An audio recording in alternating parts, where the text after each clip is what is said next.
Rwanda SDA Imnizi. Fasha umwanya nongera kugusuhuza wowe nshuti mukunzi wa Rwanda SDA Imnizi. Imana iguha umugisha. Uhoraho iyo nitegereje, uhoraho iyo nitegereje ibitangaza by'ibyo wakoze, nishimira kukuririmbira.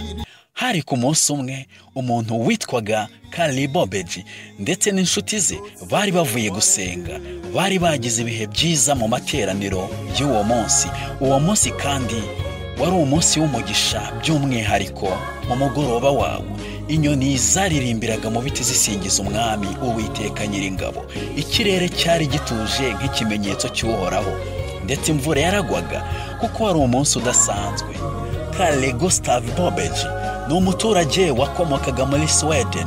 Yavutse ku itariki 16 z'ukwa munani hari mu 1859, maze apfa ku itariki 7 z'ukwa mbere mu 1940.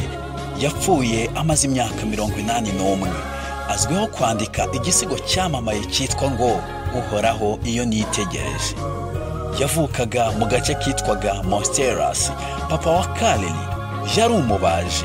Kali Bobeji yanditse iyi ndirimbo mu njyana y'umuco gakondo wabo, umuco muri Sweden.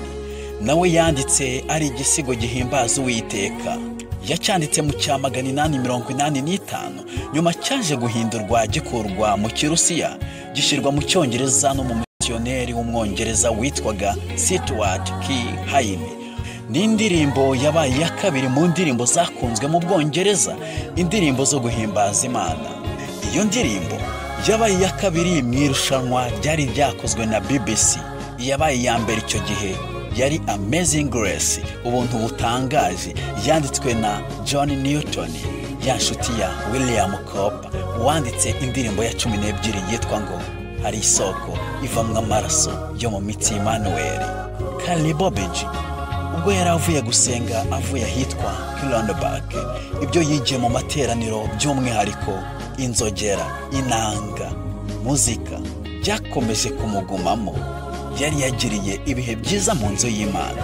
Yagize ibihe byiza kugeza ubwo yumvaga inzogera yo ku rusengero, muzika yo ku rusengero imuririmbamo muri uwo mugoroba. Yumvaga muri we ijwi ryiza rivuye kuri Mwuka, maze akingura idirishya rye, abona uko ikirere ari cyiza, akayaga gahuha, akavura kajojoba muri temperature nziza.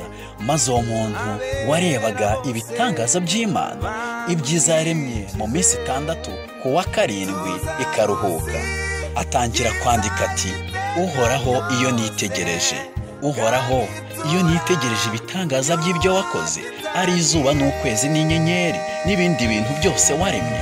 Nishimira ko kuririmbira Mana nkuru y'urukundo, nishimira ko kuririmbira Mana nkuru y'urukundo.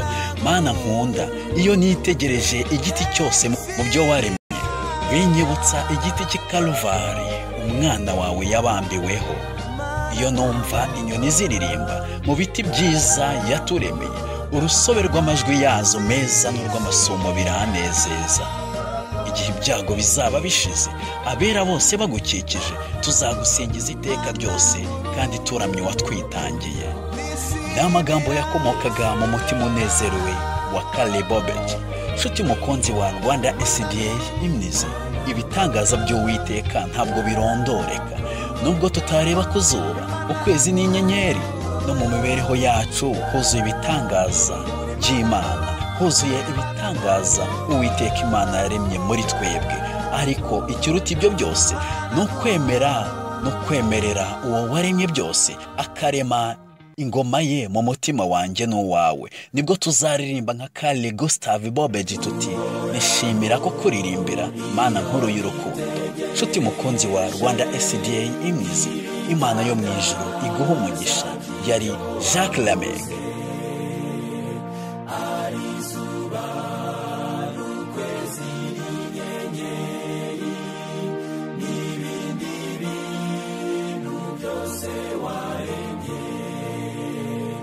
Rwanda SDA Imnizi.